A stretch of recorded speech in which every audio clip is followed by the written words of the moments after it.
Hello fellow gamers! There's been a lot of talk about Avatar: The Last Airbender and Legend of Korra because they've recently been uploaded to Netflix. As a longtime fan, I never miss an opportunity to rewatch it, and since a few years back I had the idea for a campaign that I could run in that setting 50 years in the future, I decided to get to work. If you want to do something like that in the future, setting your story in a show or a book that already exists, then this video is for you. We're going to talk today about the advantages of a pre-existing setting and the hurdles you're going to have to go over. So the first step is groundwork. You want to get a general idea of what your campaign is going to be, where it's going to be, are you going to keep certain characters that you really liked, are you going to continue certain plots that the show hadn't finished using. So in this step you need to write down what you liked about the show. You want to keep as much as you can, but still have an original story. Your players are going to want to play something original, so that means you have to introduce new places, new characters, new factions, new concepts, things like that. The themes of Avatar that I really liked are pacifism, protection of the ecosystem, found family, genocide, war, and spirituality. In order to differentiate it and make something unique that hadn't been done in the show, I moved it to 50 years in the future. I told my players what had happened in the past 50 years so that they knew what they were getting into. It's important during this step to leave a lot of room for creativity. You're getting a good idea of what your story is going to be like from point A to point B, but you want there to be wiggle room because the different steps that are coming afterwards, like research or character creation, are going to have to change a little bit of the story.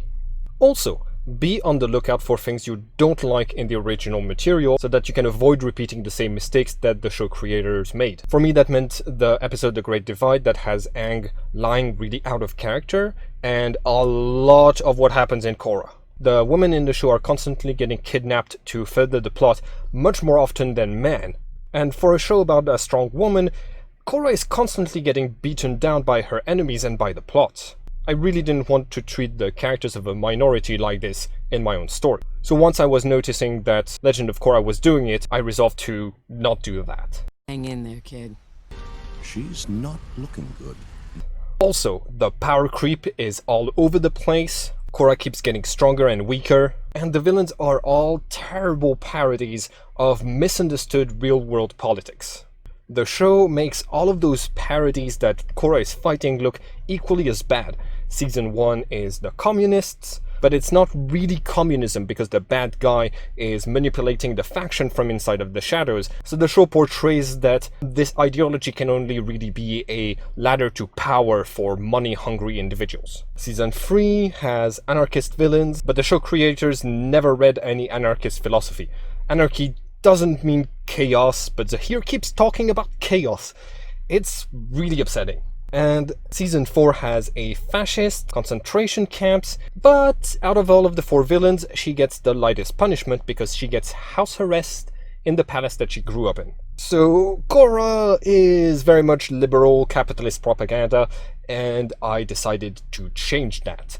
In my story, we're going to have those factions get more logical and more realistic. Step 2 is refresh on the knowledge of the original work. If this is a book, you might want to reread it or look at the parts that you don't remember very well. If this is a show, you might want to rewatch it. If it has a Wikipedia page, you can reread the summary, but it won't give you as many details. While you're watching, you want to be on the lookout for ideas that aren't fully exploited in the story and that you could exploit without betraying the original source material. You can expand upon those ideas and make the story about those ideas.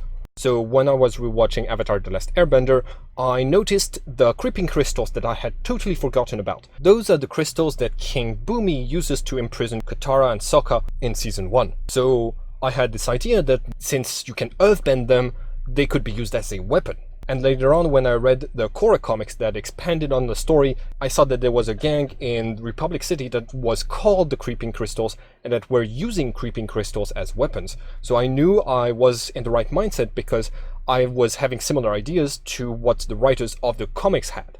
That is how I ended up creating Renji. Renji is an airbender pacifist. He has some strong political ideas, which does mean that he gets into a lot of trouble and fights. So I added the idea of creeping crystals to this character, and now he has a pouch of creeping crystal dust. In combat, he can use his airbending to throw that dust at enemies and have them get slowly paralyzed. And if he gets pushed into a corner, he can threaten people to blow that dust into his enemy's lungs, and that could cause some serious damage really quickly.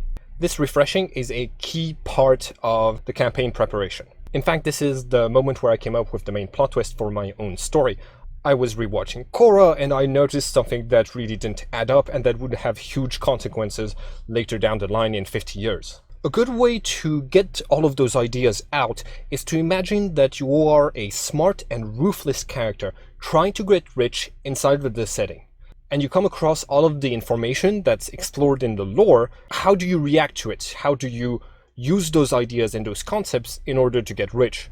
And this way you can have characters who are really like this exploit those ideas and move the story forward with innovation of some sort. You want to read up on the spin-offs, the extra books, the extra comics, everything that was done to expand on the show's canon. Step 3 is make it your own. This is the part where you get really creative. You have a lot of decisions to make. You need to assemble everything that you have. The themes, the characters, the lore ideas, the general idea of the campaign, things like this. You're going to need to create new characters, new places, or to update existing characters and places. You need to remember the rules of the setting so that you can be consistent with them, and you need to remember the themes that you're trying to expand upon so that you can use them regularly throughout the story. It's around that time that I wrote the timeline that I later gave to my players so that they would know what the setting was like now. In order to do this, I expanded on some of the story into directions that would make sense, and I also decided on twists that would direct history to where I needed it to be for my story. This way I could have the starting point that I wanted, which was the end of the show, and get the starting point for my own story later down the line to look very much like I envisioned. For example, I imagined that as a logical consequence of where the show had stopped, there would be very strong tensions between the spirit world and the material world, and that those tensions would grow and grow. There's been 3 portals that have recently been opened between both worlds, and even the possibilities of even more getting opened and appearing because of innovators. As a consequence of those tensions, it would be logical for a conflict to start at some point. So I wrote down 2 wars, the Spirit Wars, which are important consequences to Korra's actions. Now, one of the things I wanted to happen at the start of the game was for the Avatar to be 21 years old. So I needed Korra to die exactly 21 years before in the timeline. I also wanted the Avatar to be hiding their identity. I wanted the Avatar to have a good reason not to tell the world that they were the Avatar. So I made up rumors that Korra was assassinated. This way, the young Avatar's parents or caregivers would immediately know that this is something that has to be kept a secret. In this part, you want to take a lot of notes. You're going to have a lot of ideas and you're going to be keeping a lot of those ideas, but even the bad ideas are still worth writing down because you might end up using them later down the line.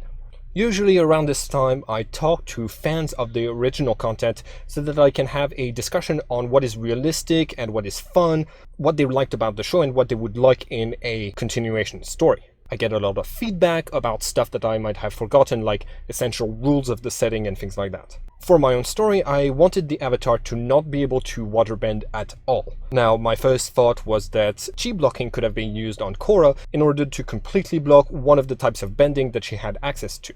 I talked with a fan and I realized that the next Avatar would have a new body.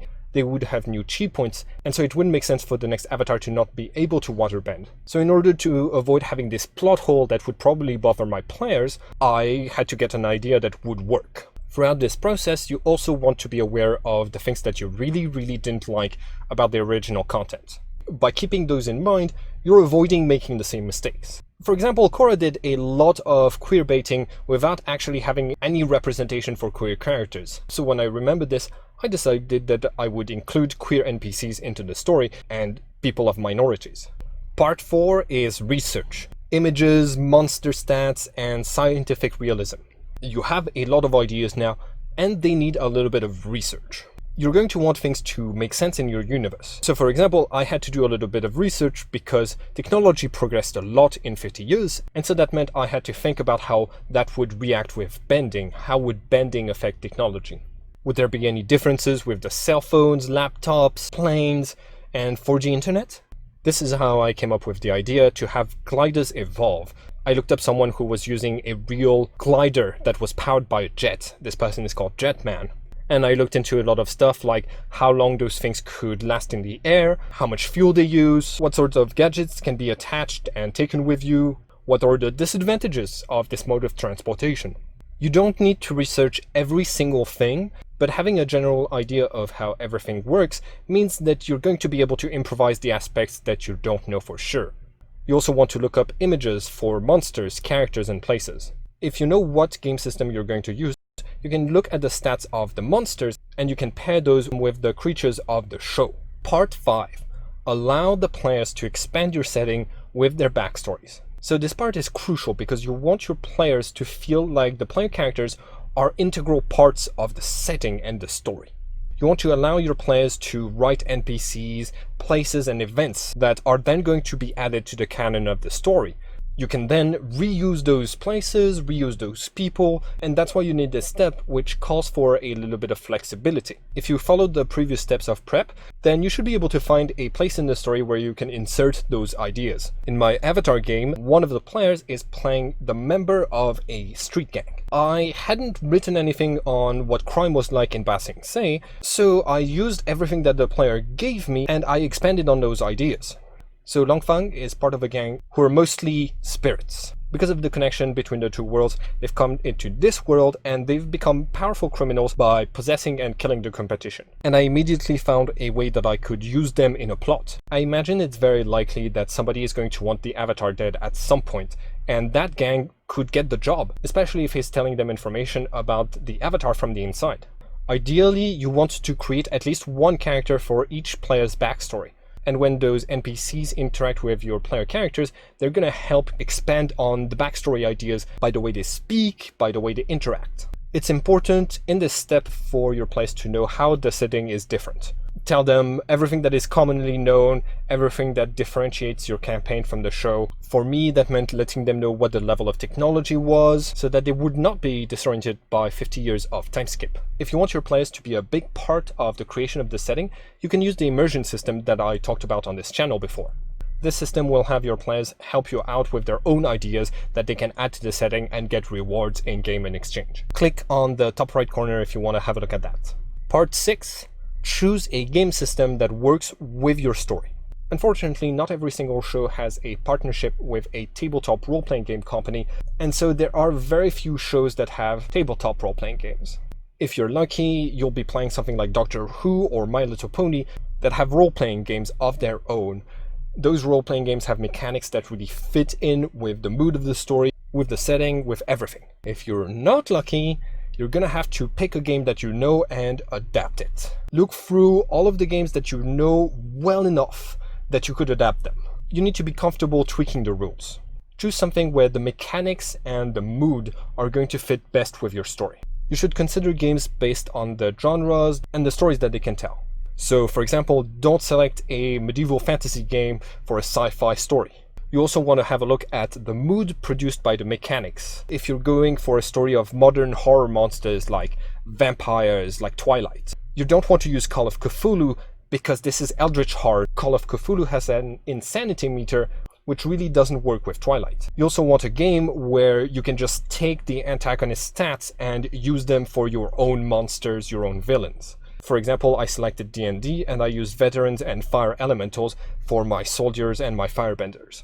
Very often someone will have already adapted a game system that exists to fit that show. You can find fan-made resources online pretty easily, but you have to be careful because sometimes homebrew can be a bit unbalanced. I got really lucky because I found rules on a D&D Wikipedia that had the Airbender class, the Avatar class, the Firebender class, everything that I needed. Of course, those games are sometimes going to have game mechanics that don't fit the setting. You wouldn't, for example, be able to play a cleric in the setting of Avatar, so let your players know about those things so that they're not disappointed during character creation. Part 7 is Set the Mood. What I usually do is that I download the show's soundtrack because it really puts the players in the mood for that story. I divide every single music into a different playlist based on the mood that it evokes in me.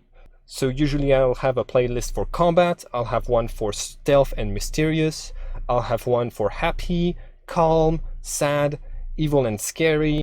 Part 8 is play and improvise. Thanks to the previous steps, you now have a story with a similar world, similar themes, similar characters, and you have game mechanics that complement this. But it's impossible to be 100% ready. There's always going to be a little bit of improv in every single game that you play. All you gotta do is keep the groundwork research that you did in mind and be ready to improvise, because improvising is part of the game. There you have it. That's how you base an entire campaign on a show that you and your players like. If you want to have a game like this, please send this video to your local game masters for advice. If you want more content like this, please subscribe to the channel and click on the bell button. Have a nice day.